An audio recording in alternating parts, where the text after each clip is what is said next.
Igreja, glória a Deus. Agora vamos à palavra do Senhor nessa noite. Eu queria deixar como texto base, está lá em Colossenses,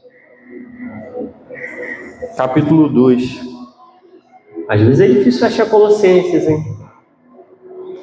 Está na Bíblia? Tá, amados, está na Bíblia, sim.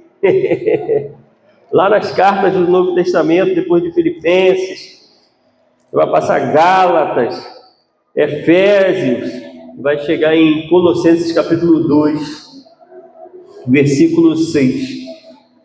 O tema de hoje é enraizados em Cristo, amém? Enraizados em Cristo, tema de hoje. Olhando essa imagem tem falado bastante ao meu coração, e o Senhor tem falado muito sobre raízes. E o tema de hoje é enraizados em Cristo. Nós vamos estar meditando aqui sobre essa questão de enraizar. Amém? Amém ou misericórdia? Pela manhã lá em Jardim Paraíso, está vendo aula lá, e sempre tem uma irmã que tem muita dificuldade. Ela sempre fala, pastor, espera aí. Aí por isso que a gente brinca, amém ou misericórdia? Colossenses capítulo 2, versículo 6. Todos acharam? Amém? Antes de fazer a leitura, gostaria de convidar os irmãos a fechar os olhos. Vamos pedir que o Espírito Santo fale aos nossos corações. Pai, essa é a Tua palavra. Palavra que cura, que salva, que liberta, que transforma, que nos faz viver em novidade de vida. Muito obrigado, Senhor, pela Tua palavra. Muito obrigado, Senhor, pelo fortalecimento que o Senhor nos dá nessa noite. Pedimos a Ti, Senhor, que o Senhor possa ser conosco, nos guiando. Senhor, que a Tua voz possa ecoar no nosso coração. Senhor, queremos ouvir a Tua voz. Senhor, não queremos sair daqui sem uma direção, sem um fortalecimento, sem uma compreensão da Tua vontade para as nossas vidas. Por isso, Jesus, eu peço a Ti, Senhor, ministra a Tua palavra nos nossos corações. Queremos ser fortalecidos no Senhor, em nome de Jesus. Amém? Então, nós faremos a leitura aí dos versículos 6 e 7. Diz assim, Paulo aqui, amados, está fazendo uma série de ensinamentos. E aí, ele chega no momento, ele fala assim, portanto, em resumo de tudo, em outras palavras, em resumo de tudo, ele diz assim, assim como vocês receberam Cristo, receber a Cristo é o processo da conversão, quando nós abandonamos o mundo, ouvindo a palavra de Deus e nos voltamos para o Pai. Então, quando ele diz receberam, ele diz o quê? O processo da conversão. Todos nós somos chamados à conversão em Cristo Jesus. Todos nós somos chamados a uma nova vida em Cristo Jesus. A partir do momento que, pela fé, nós ouvimos a mensagem entra no nosso coração, nós reconhecemos o nosso estado pecaminoso. A partir daí que reconhecemos o nosso estado pecaminoso, reconhecemos Jesus como nosso Senhor e Salvador, nós damos um passo no processo da conversão. A partir daí, amados, há um processo de regeneração na nossa vida. A partir daí, como Paulo vai dizer, lá em Coríntios 5,17, se alguém está em Cristo, nova criatura é. Amém? Então, a partir do momento que nós entregamos a nossa vida a Jesus, é um processo de regeneração, uma nova vida em Cristo Jesus. E aí, a partir daí, também há uma justificação em Cristo Jesus. Por isso que ele diz, assim como vocês receberam Cristo Jesus, nós recebemos Cristo Jesus, amém? Glória a Deus, eu e você recebemos. Em algum momento da nossa jornada, nós o confessamos como nosso Senhor e Salvador. É ou não é? Você se lembra no dia que você entregou a sua vida a Jesus? Quem lembra? Lembra, Gabriel? Lembra, irmã? Lembra? Então é um dia marcante na nossa vida, quando nós o confessamos como nosso Senhor e Salvador. Então Paulo diz assim, assim como vocês deram um passo em direção a Deus, assim como vocês se converteram, ou seja, se voltaram para as coisas de Deus, receberam Cristo Jesus, o Senhor continue a viver nele. Ou seja, não é só dar um passo, é uma continuidade em viver na presença. Aí ele vem no 7. Estando o que, amados? Enraizados. O que acontece? A Bíblia, os autores bíblicos, para explicarem alguns conceitos bíblicos, nosso Mestre Jesus utilizou muito isso. que eles utilizam? Figuras de linguagem. O que eles utilizam? A natureza. Porque os céus revelam a glória de Deus. Amém, amados? A Bíblia vai dizer que os céus revelam a glória de Deus. Quando você olha a natureza, você vê o Criador, amém? A natureza aponta para o Criador, na sua perfeição, na sua beleza, na sua singeleza, na sua singularidade. Olha o planeta como que é, amado. Tem uma camada de oxigênio que nos permite viver. Existem mares, existem rios. A água evapora, vira o quê? Sobe as nuvens, correto? Simplificando o processo. Daqui a pouco ela desce, rega a terra, que recebe a semente, que vai germinar, que vai frutificar, que vai trazer alimento para nós, vai trazer alimento para os... Olha só, amada, a perfeição da natureza. Você olha as flores, a imensidão da quantidade de flores, não é, amado? Tem flor branca, tem flor azul, tem vermelha, é rosa, é marrom, as pigmentações, a quantidade de animais diferenciados. Você tem um elefante, você tem um leão, você tem uma série de felinos, você tem uma série, sabe, de répteis, insetos, enfim. Olha a pluralidade da criação e a sua perfeição. Irmãos, isso não é fruto do acaso. Como diz uma pessoa, se a criação é fruto do acaso, você vai pegar um balde de tinta, jogar na parede e ali vai virar uma grande obra de arte. Não vai ser assim. Então nós vemos que o quê? Há uma criação, uma ideia criativa por trás disso tudo que existe, que é o nosso Deus. Então, quando nós olhamos a natureza, nós temos um pouco da dimensão de Deus. E o que os autores bíblicos fizeram? O Senhor Jesus, então, fez isso muito. Utilizavam a natureza para estar trazendo conceitos complexos e profundos a respeito de Deus. Ok? Você tem a parábola do semeador, que ele vai utilizar ali os campos como 4 tipos de pessoas que vão ouvir a palavra. Você tem o joio e o trigo, apontando para quê? Para pessoas que realmente serão transformadas, terão uma conversão, e os religiosos. Você tem uma série, você tem um grão de trigo. Jesus fala, se o grão de trigo não morrer, ele fica sozinho. Mas se ele morrer, ele vai germinar, ele vai crescer, ele vai frutificar. Ele utilizou um processo agrobiológico para falar de uma coisa espiritual, querendo dizer, se ele não desse a vida dele em favor de nós pecadores, ele ficaria como um único filho, mas a partir do momento que ele entrega a sua vida a Cristo, ao Pai, em favor de nós nos tornamos irmãos de Jesus, amém, amados? Nós nos tornamos família de Deus. Então, quando você olha para a natureza, você vai ver o Criador.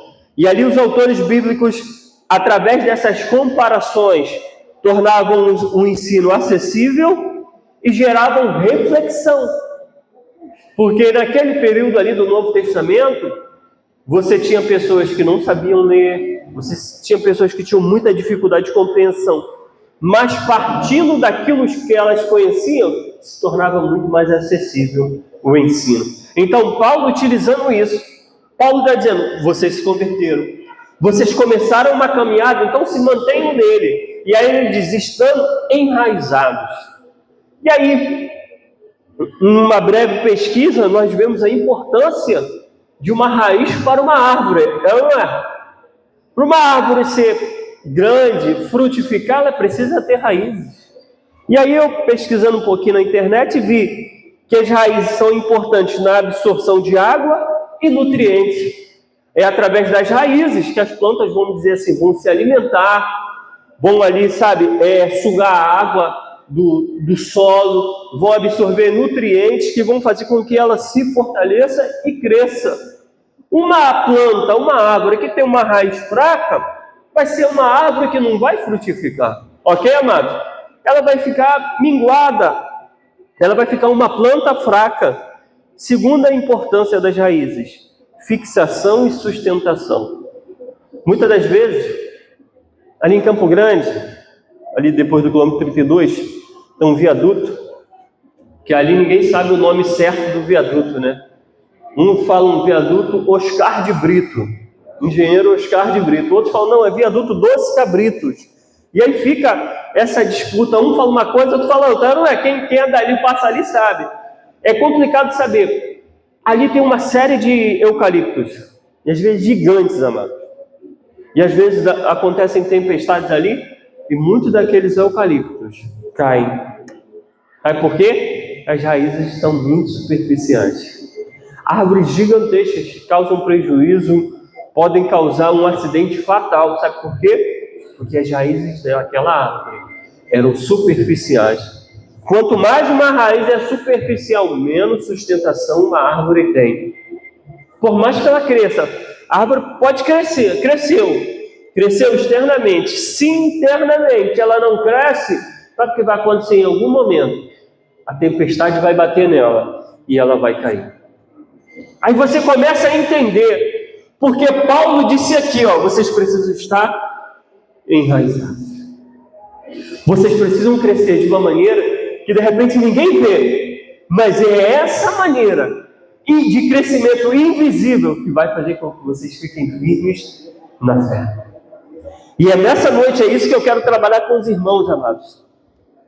A importância de enraizar, a importância de criar raízes. Eu sei, irmãos, que ninguém olha uma árvore e diz assim, poxa, que raiz bacana. Nós, quando olhamos uma árvore, olhamos o quê? Os frutos, ok?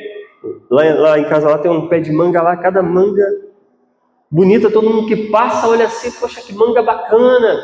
As pessoas não querem saber da raiz, mas é devido às raízes que aquela planta consegue frutificar. As pessoas podem contemplar o resultado de uma vida com Deus, as pessoas podem contemplar as vitórias de Deus na sua vida. O Evangelho nos leva a ser pessoas melhores. Grave isso. O Evangelho me leva a ser alguém melhor. Lembra que no começo eu falei de conversão? Quando eu me converti, amado, eu tinha algumas atitudes. Hoje eu não posso ter as mesmas atitudes que eu tinha quando não tinha Deus. Explosivo, confusão, não, amado. Hoje eu tenho que puxar a respiração 20 mil vezes. Nós precisamos ser diferentes. Nós precisamos ser pessoas transformadas na vida do Senhor. Amém? É difícil ouvir o amém, mas a gente vai ouvir. Porque enraizar no só aspecto espiritual e emocional também, amado. É um chamado à maturidade. E é bom demais alcançar a maturidade em diferentes áreas da nossa vida. É muito bom. Glória a Deus, trocar aqui. Ali, estou falando de crescimento, agora tem microfone assim. É a transmissão. Tem gente que fala assim, poxa, mas para que tudo isso? Paulo disse assim, irmãos, eu fiz de mim louco com os loucos, eu fiz sábio com os sábios, eu fiz de muitos com muitos a fim de ganhar alguns. Uma mensagem dessa pode alcançar um coração que está longe do caminho do Senhor. Um dia um rapaz veio conversar comigo, eu preguei lá em Jardim Paraíso, e ele estava no leito do hospital, deitado, e ele disse que estava com o celular e ouviu aquela mensagem, e ali no leito do hospital ele entregou a vida a Jesus. Aquela mensagem serviu como uma ponte para ele encontrar Deus. As ferramentas tecnológicas que nós buscamos ter são mais uma forma de expor o Evangelho de Cristo Jesus. Amém? Então, crescimento e desenvolvimento apontam para enraizar. Outro aspecto de enraizar é compromisso. Enraizar aponta para compromisso. Um cristão enraizado na palavra é um cristão que tem compromisso com o Senhor e com as coisas de Deus. Nós precisamos enraizar para ter compromisso com Deus, amado. Amém? O Senhor tem que ser o nosso foco. E aí, algumas pessoas falam assim, poxa, mas eu não tenho tempo. Tempo sempre será questão de prioridade. Grave isso que eu estou te falando. Tempo sempre será questão de prioridade. Tudo que é prioridade na nossa vida tem tempo. Amém ou não amém, amados? Quando você gosta muito de uma coisa, você sempre vai ter tempo para aquilo. Nós temos 1440 minutos num dia. Olha só, 1440 minutos num dia. E devemos voltar para o Senhor o nosso dia. Nós precisamos ligar o nosso coração no Senhor. Quer dizer que em 1440 minutos e nós não temos 10 para Deus? Se nós não temos, amado, nós estamos errando. Amém ou não amém? Tempo será questão de prioridade. Eu não tenho alguns minutos para ler a palavra no circuito, 4 capítulos por dia. Alguém enraizado é alguém comprometido com o reino de Deus. Irmãos queridos, toda essa sociedade que existe aqui hoje, um dia ela vai terminar. Grave isso. Toda essa sociedade vai terminar. O Senhor vai se manifestar, trazendo juízo a todos os ímpios. E nós já vemos um colapso na sociedade. De um lado e do outro, a humanidade caminha buscando solução de conflitos e eles só aumentam. A solução é no reino de Deus. E alguém que é o embaixador de Cristo Jesus é alguém comprometido. Não podemos nos enganar. Comprometido com os dias de culto, comprometido com o horário, comprometido com as programações. O meu compromisso revela a minha maturidade com Deus. O meu compromisso revela a minha maturidade com Deus. O externo é o compromisso, amado. Quando nós somos compromissados com Deus, nós externamos isso com os compromissos que nós temos com Ele.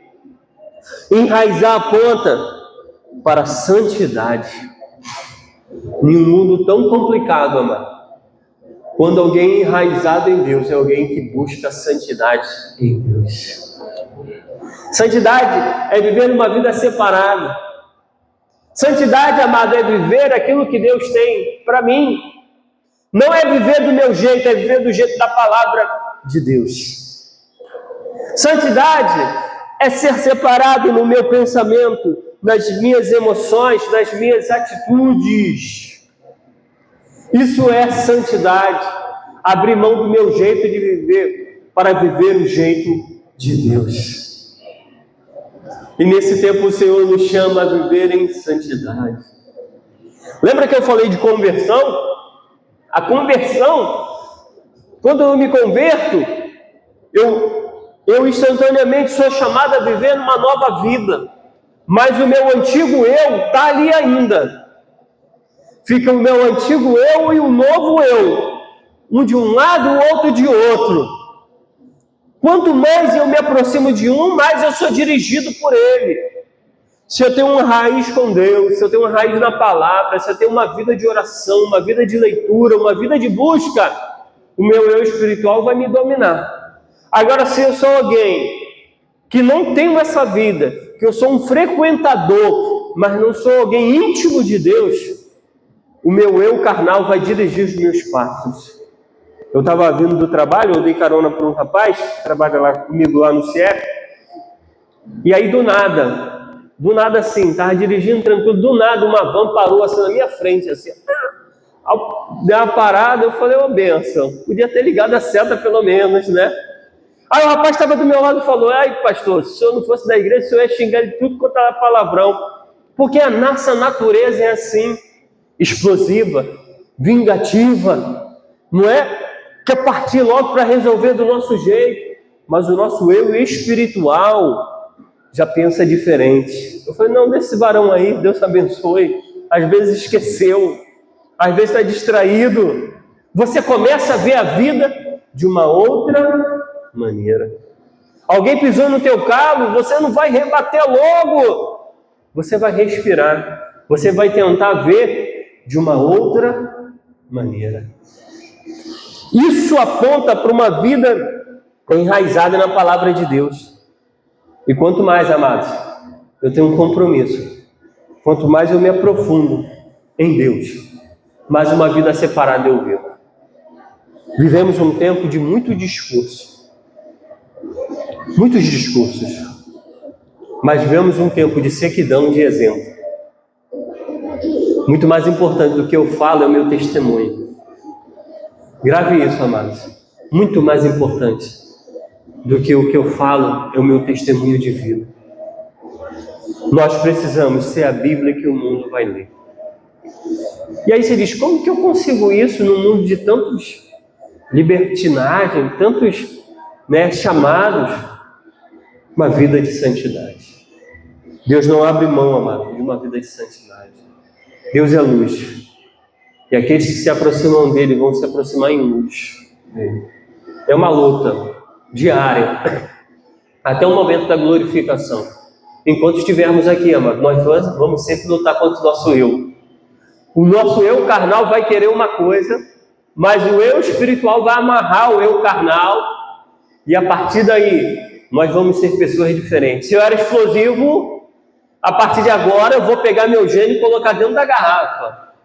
O pessoal tem esse negócio de gênio, né? Eu não sou uma pessoa geniosa, então você vai guardar o seu gênio dentro da garrafa, e ele não vai sair não. Vamos guardar o gênio dentro da garrafa. Se eu era alguém que tinha um complexo de inferioridade, eu vou mudar, vou entender minha natureza em Cristo. Se eu era alguém soberbo, eu vou baixar, vou entender quem eu sou em Jesus. Mas o chamado de Deus é o chamado de ser uma nova pessoa. As pessoas têm que olhar para nós, amados, e ver em Cristo na nossa vida. Se elas não veem Cristo na nossa vida, nós precisamos orar e pedir a Deus libertação. Nós precisamos nos voltar para a vontade do Pai. Viver em santidade, amado, é um chamado do Senhor. Mas como que eu consigo viver em santidade se eu não tiver uma disciplina de leitura e oração? Eu não consigo. Não é na força do braço. É uma vida de oração. É uma vida de confissão a Deus. Senhor, liberta minha mente. Tudo começa na mente e no pensamento, amado. Se a nossa mente não estiver voltada para Deus, vai voltar para as coisas que não prestam. Senhor, liberta. Senhor, a vontade que eu tenho é de arrebentar mas Deus, acalma o meu jeito. A vontade que eu tenho é de fazer isso e aquilo outro, mas em nome de Jesus, Senhor, acalma o meu coração. E daqui a pouco nós somos transformados em nova pessoa. Enraizar, amado, aponta para a perseverança. A planta, ela vai passar por ciclos diversos. A planta vai atravessar as estações do ano, e nem toda estação é úmida. Existem estações da nossa vida que são secas. Existem estações da nossa vida que são desérticas. Mas quando uma planta, ela tem suas raízes bem profundas, ela não depende do externo. Ela se alimenta do interno. Então, amados, nos momentos de sequidão e de deserto da vida que eu vou falar, eles virão. Jesus, nos seus últimos momentos com os discípulos, ele fala assim, no mundo tereis aflições. Eu não quero te enganar. Nós teremos aflições. Ele ainda diz no plural, não é uma só não. Se fosse uma só, tranquilo. No mundo tereis aflições. Mas tem de bom, eu venci o mundo. Jesus venceu. Jesus perseverou em fazer a vontade do Pai. Então, enraizar aponta para perseverar. Continue. Persevere. Está difícil, mas daqui a pouco essa estação vai passar. No inverno não tem flores. No inverno, muitas das vezes, não tem fruto, amado. O inverno é um tempo de sequidão. As folhas caem, os galhos ficam expostos, mas quando as nossas raízes estão no Pai, nós temos um nutriente que nos torna vivos, nos faz permanecer em pé. A jornada cristã é uma jornada que vai passar pelo deserto. O deserto não é a estação final do povo de Deus, o deserto é um lugar de passagem, e daqui a pouco nós ouviremos a voz do Mestre amado. Nós cremos num Deus poderoso, num Deus de milagres, num Deus que acrescenta, num Deus que abre portas aonde não existem portas, num Deus que faz o milagre acontecer, meu amado. Persevere na vontade de Deus. Persevere na vontade de Deus, não desista. Quando nós temos raízes na presença de Deus, a tempestade vem, mas ela não me arranca, porque eu tenho uma fixação. Raiz aponta para fixação, para permanência, para atravessar as tempestades. Vai passar. Toda tempestade ela passa. Mas a tempestade ela traz ensinamentos. Nós precisamos estar com as nossas raízes em Deus. Quantas pessoas, amados, eu vi começarem e diante das tempestades da vida abandonaram tudo. A bênção estava chegando, o milagre estava chegando, mas elas abandonaram tudo. Persevera. Entenda que as tempestades são pedagógicas. Deus traz ensinamentos em cada situação. Nos momentos finais de Jesus, ele sofre uma agonia muito grande. Tanto que os discípulos se desesperam de ver o mestre agonizando, porque ali era o período mais difícil dele. Eles olham para ele, o que Jesus vai fazer? Vai orar. Existem momentos na nossa vida que nós só podemos ir ao Pai. Às vezes a gente culpa a pessoa, não, fulano tinha que vir aqui, ciclano tinha que estar aqui, fulano tinha que estar me ajudando. Ei, é o momento eu e Deus, seu e o Pai. Deus não quer usar ninguém não, amados. Deus pode usar pessoas, Deus usa pessoas. Mas existem momentos que é só você e o Pai. E é nesse momento, amado, que as nossas raízes criam forças. É nessa hora que as nossas raízes se prolongam para o mais interior, buscando a água viva de Cristo Jesus. Amado, não olhe o gigante, olhe a promessa de Deus. O problema do povo no deserto, que ele olhou o deserto e esqueceu a promessa de Deus. Nós temos promessas, nós temos a palavra de Deus, nós temos um Deus, amado, que não erra, que não falha. Se você está passando por isso, Deus tem um propósito em tudo. Estou passando uma situação muito difícil, Deus tem um propósito em tudo. Até quando você vai brigar com a vontade de Deus? Até quando você vai lutar contra a vontade de Deus? Se Deus permitir você passar, amado, você tem que aprender, tirar lições de tudo. Não podemos, amados, ficar na mesma estação sempre, lutando contra a vontade de Deus. Ah, Deus, eu queria um carro, o Senhor me deu uma bicicleta. Dá glória a Deus pela bicicleta. Vai ficar a vida toda brigando e não sai do lugar. Mas, amados, quando nós somos gratos, quando ao invés de perguntar o porquê, nós falamos, Deus, para que isso? Qual o motivo? Que ensinamento o Senhor quer trazer ao meu coração com essa tempestade? Sabe o que acontece, amados irmãos? Nós crescemos, nós amadurecemos, nós nos tornamos pessoas mais vigorosas na nossa fé. Enraizar aponta para perseverar. A Bíblia fala de um homem chamado Caleb. A história de Caleb é uma história bonita de perseverança, mas é uma história de muita luta, porque ele e Josué estavam no deserto. O Senhor falou assim, vão lá ver a terra, Números 13, fazem um relatório e tragam um relatório para nós aqui sabermos. Moisés vai falar isso. E eles foram, viram, a terra era boa, tinha coisas maravilhosas.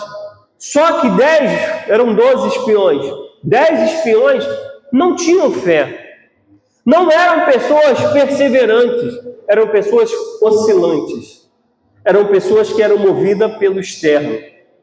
Não eram pessoas movidas pela palavra de Deus. Por mais que o cenário seja difícil, meu amado, eu quero te levar a olhar para o céu. Por mais que o cenário humano diga que não, há um Deus que ordena e domina sobre tudo e sobre todos. Que basta uma palavra desse Deus para tudo se fazer. 10 espiões se desesperaram, falaram assim, chegamos aqui, perdemos nosso tempo, era melhor ter ficado no Egito. Muita gente diz isso, né? Fui para a igreja e as coisas pioraram. Mas 2 tinham raízes profundas em Deus. No meio daquela grande tempestade, daquele grande deserto difícil, as raízes que estavam em Deus fizeram com que eles tivessem fé. E eles perseveraram. E ele falou, não, eles são grandes, mas maior é o nosso Deus, não vão ser nada, vão ser como um pão que a gente vai devorar. Naquele dia Deus falou assim, esse povo já me tentou 10 vezes. Ninguém que duvidou da minha palavra vai entrar na minha promessa. Cuidado, amados. A dúvida é algo terrível. Não sei se você já teve a experiência de estar no mar, tomar uns caixotes. Já tomou uns caixotes? A onda já veio, te levou para cá e daqui a pouco te trouxe para cá. Você quer sair, daqui a pouco a onda bate em você e é aquela confusão. É assim alguém que vive com dúvida. Não sai do lugar. Na hora que pensa que vai, a onda vem, bate na pessoa, a pessoa cai. Na hora que a pessoa tenta se levantar, vem outra onda e vem, bate na pessoa, a pessoa cai. A Bíblia diz assim, que aquele que é duvidoso é como uma onda que bate na pessoa, joga a pessoa no lugar, você não sai do lugar. Nós somos reconhecidos por pessoas que têm que viver pela fé. É a fé que vai nortear a nossa vida. Josué e Caleb bradaram e falaram, não. Eles ficaram lá 40 dias. A punição de Deus foi o seguinte, cada dia vai se transformar em um ano. Ninguém que duvidou da minha promessa vai chegar lá. Vai ficar aqui, nesses 40 anos. E aí que está o dilema de Josué e Caleb.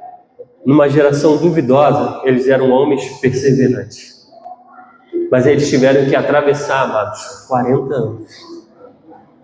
Como eu e você. Estamos num mundo decadente, sem valores, sem honra, sem palavra. Nós precisamos ser perseverantes nesse mundo. Estamos atravessando um grande deserto espiritual. Mas a semelhança de Josué e Caleb, nós precisamos perseverar em seguir o Senhor. Eles sendo justos, enfrentaram uma luta originada pelos injustos. E ali naquele deserto, eles perseveraram na palavra de Deus. 40 anos depois, 45 anos depois, Josué vai falar com Caleb. Caleb vai falar com Josué. Lá em Josué, capítulo 14, mais ou menos. Vai dizer assim, ó. Nós estávamos lá, naquele grande dia.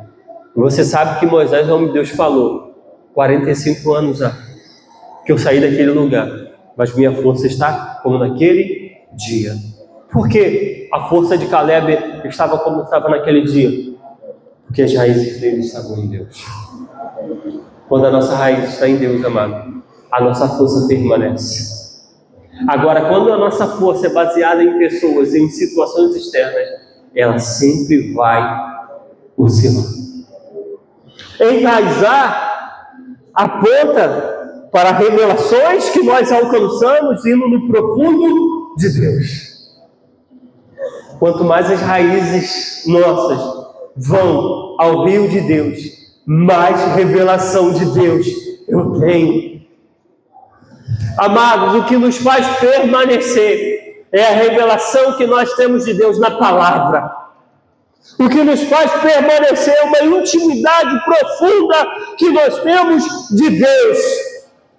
Não é o que nós aprendemos de Deus através de pessoas, é o que nós aprendemos de Deus através de uma experiência pessoal. Eu quero te falar isso, amado. Enraizar aponta para conhecer mais Deus. Conhecer a pessoa de Deus. Saber desse Deus maravilhoso que me perdoa, que me lava, que me restaura, que me regenera. Que dá promessas poderosas para a minha vida. Vale a pena, amado, lançar as nossas raízes, buscar a água de Deus. A mulher samaritana foi anunciar a palavra. Coisa linda, grande missionária de Jesus. Chega lá, anuncia, Jesus se revela.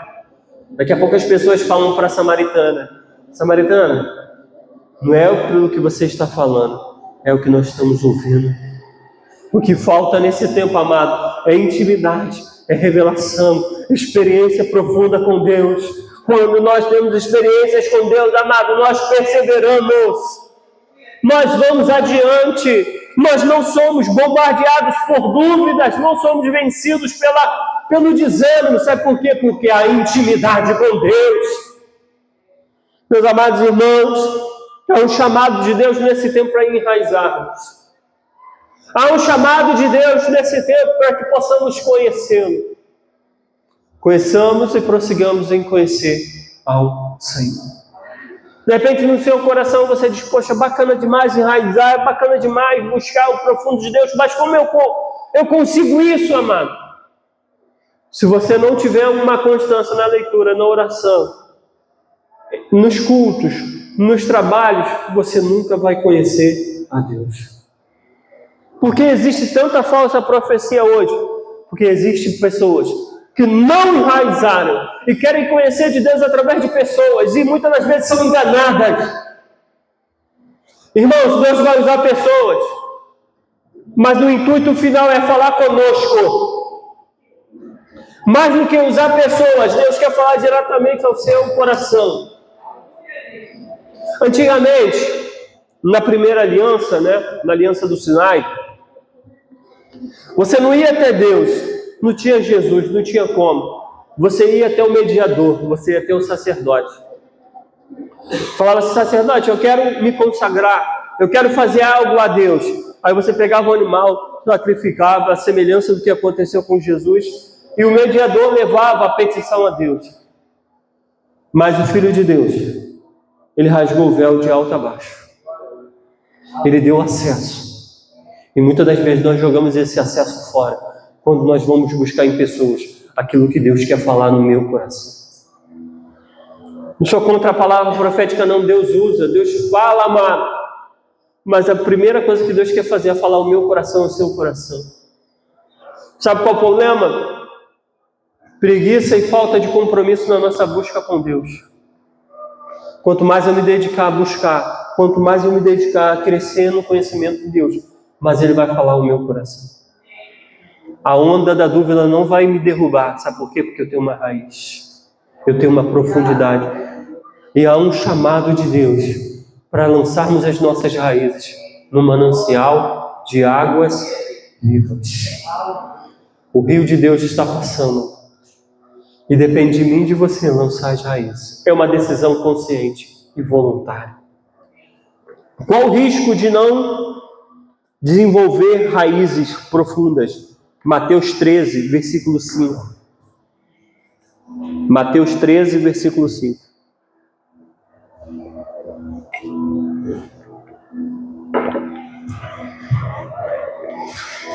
Como eu falei, a parábola do semeador é uma reflexão sobre o evangelismo que vai acontecer em toda a história da humanidade.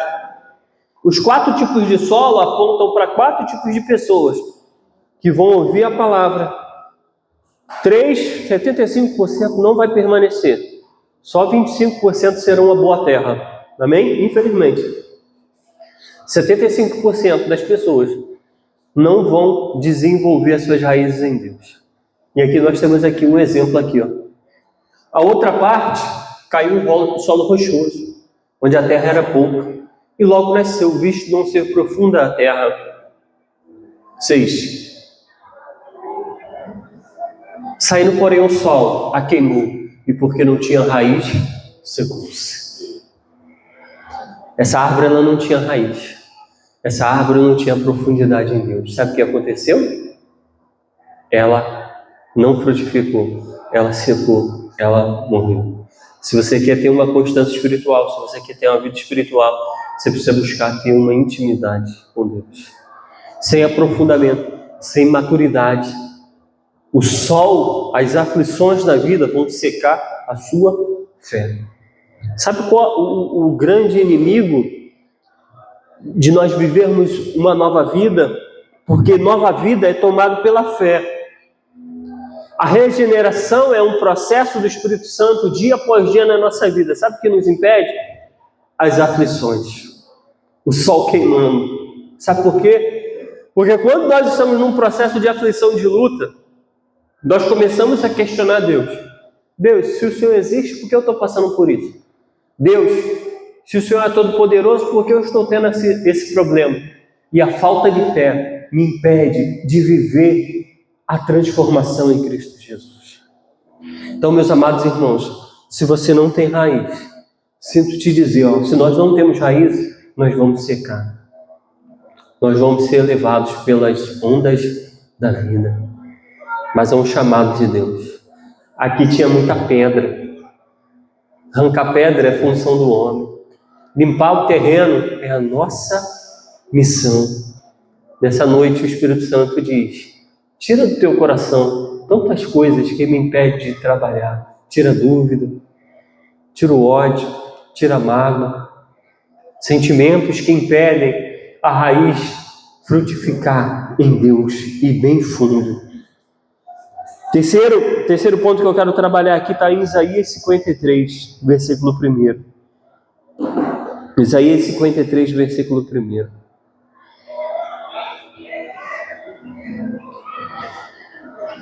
Isaías, uns 700 anos antes de Cristo, mais ou menos, bastante tempo, né?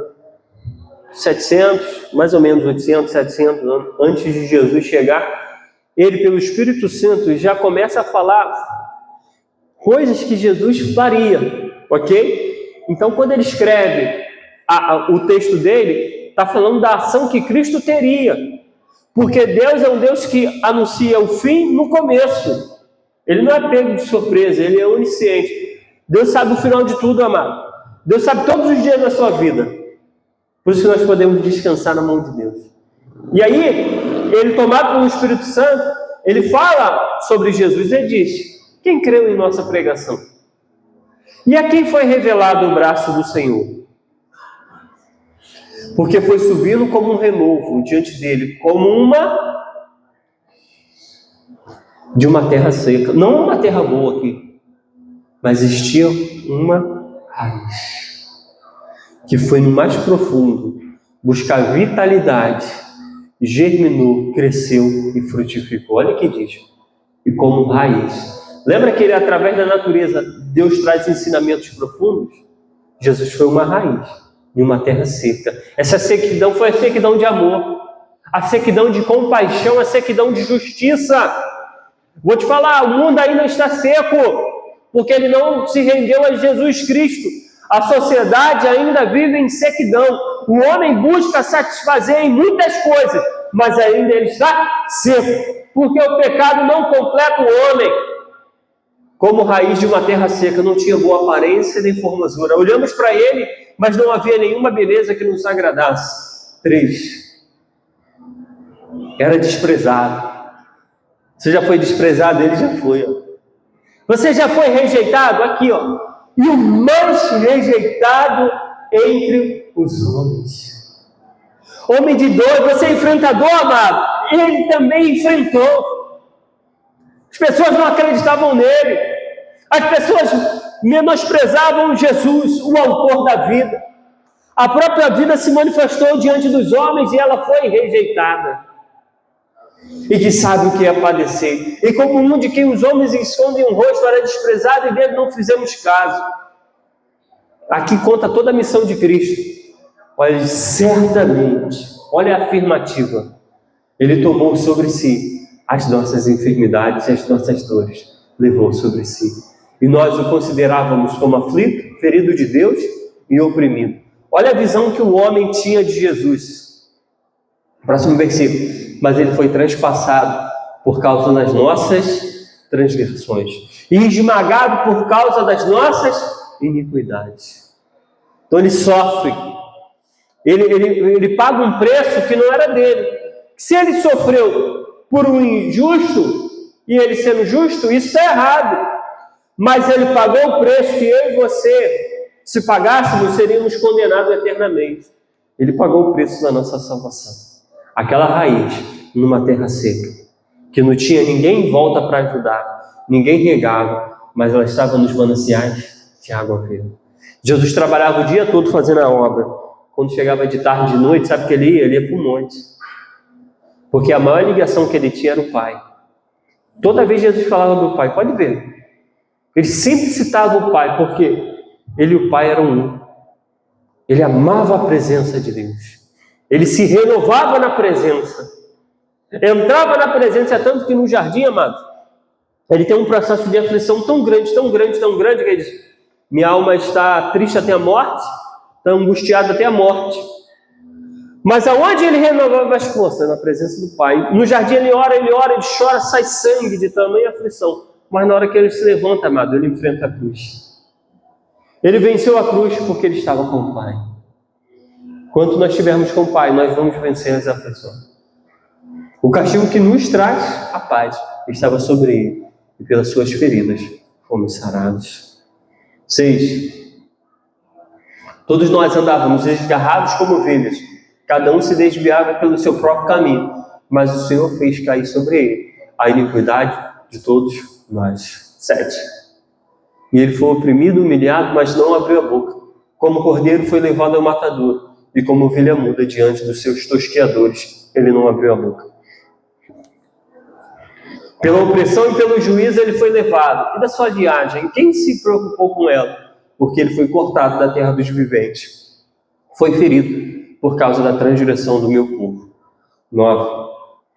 Designaram-lhe a sepultura com os ímpios, mas com o rico esteve na sua morte, embora não tivesse feito injustiça, e nenhum engano fosse encontrado em sua boca. Todavia o Senhor agradou esmagá-lo, fazendo-o sofrer. Quando ele der a sua alma como oferta pelo pecado, verá sua prosperidade e prolongará os seus dias, e a vontade do Senhor prosperará nas suas mãos. Aquela raiz solitária, aquela raiz numa terra seca, e usa como imagem do que Cristo veio. Ele veio no mundo de trevas, brilhou a luz de Deus, entregou a sua vida para que hoje eu e você tivéssemos paz com Deus. E aí o texto diz, quando ele olha, ele se alegra. Sabe por quê? Porque essa raiz, ela cresceu, ela trouxe frutos, ela perseverou. Então, amados, quando ele diz, eu venci o mundo, é porque ele fez isso aqui, ó. Sozinho, naquela cruz, ele e o Pai estavam ali. Teve que ficar distante do Pai, entregou a sua vida em nosso favor. Nessa noite eu quero te levar a estender suas raízes até Cristo, até o que Ele fez em favor da sua vida. Jesus derramou o seu sangue em favor da nossa vida. Quando nós estendemos as nossas raízes nele, meditamos e refletimos sobre a vida dele, começamos a ser pessoas diferentes. Eu quero te falar, amados, nessa noite, Deus te chamou para você crescer, para você germinar. Deus te chamou para você frutificar. Quanto mais perto você estiver de Deus, pode ter certeza, mais frutos você vai dar da presença de Deus. Coloque de pé nessa noite, em nome de Jesus. Glória a Deus. Glória a Deus. Como raiz numa terra seca. A Bíblia diz, aquele que diz que quer ser dele, deve andar como ele andou. Se ele frutificou numa terra seca, nós também somos chamados a frutificar em uma terra seca. Eu não sei o momento da sua vida, eu não sei o que você tem passado, mas eu quero te dizer que há um Deus maravilhoso, amado, que ama a sua vida. Há um Deus maravilhoso que quer trazer revelações ao seu coração. Há um Deus maravilhoso que deseja se revelar até você. Quando você tem suas raízes nele, amado, quando você cresce suas raízes nele, nada vai te parar. De repente você acha que o teu maior problema é circunstância tal e tal, situação A, B ou C, mas eu quero te falar que o seu maior problema é que muitas das vezes você está longe do Pai. Por isso que você não escuta a voz de Deus. Quando nós estamos íntimos do Pai, meu amado, a voz dele é poderosa no nosso coração. E não é a situação A, B ou C que vai te parar. Você vai continuar, você vai adiante, você vai vencer, você vai frutificar, você vai superar as barreiras. Sabe por quê? Porque você está ligado no Pai. Quando Josué foi atravessar a terra prometida, o Jordão, era um grande rio, milhares de pessoas, não tinha ponte, precisava da intervenção divina para ele atravessar o Jordão. A última barreira entre deserto e terra prometida era o rio Jordão. Ele precisou da intervenção divina. Deus abre aquele rio, aquele povo começa a atravessar, e Deus fala assim para Josué: Josué, levanta um altar de pedras, que vai ser um memorial, um museu. Quando as pessoas olharem para aquele altar de pedras ali, elas vão lembrar do que eu fiz, de toda a trajetória pelo deserto. Josué, poxa, coisa maravilhosa. Daqui a pouco Deus fala assim: Josué, e também no meio do rio, você vai levantar 12 pedras. 12 pedras na margem do rio e 12 pedras dentro do rio. E alguém diz assim: meu Deus, por que Deus levanta um altar dentro de um rio que não vai ser visto? Esse é o altar da intimidade. O altar de dentro do rio tinha 12 pedras, o altar de fora tinha 12 pedras.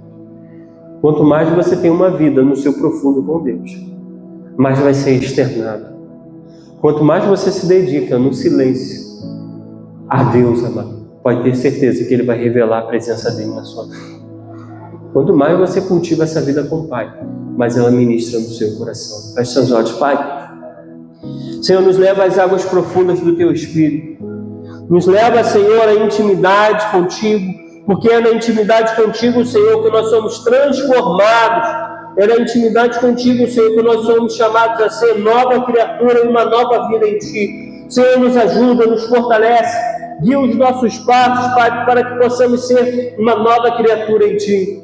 Nos ajuda, Senhor. Muitas das vezes as pedras, os obstáculos se levantam para que as raízes não possam ir até o manancial de águas vivas. Mas nessa noite eu peço, Senhor, nos fortalece, nos ajuda, nos enche do Teu Espírito para que possamos, Senhor, ir bem fundo, para que possamos, Senhor, nos fortalecer na água do Espírito.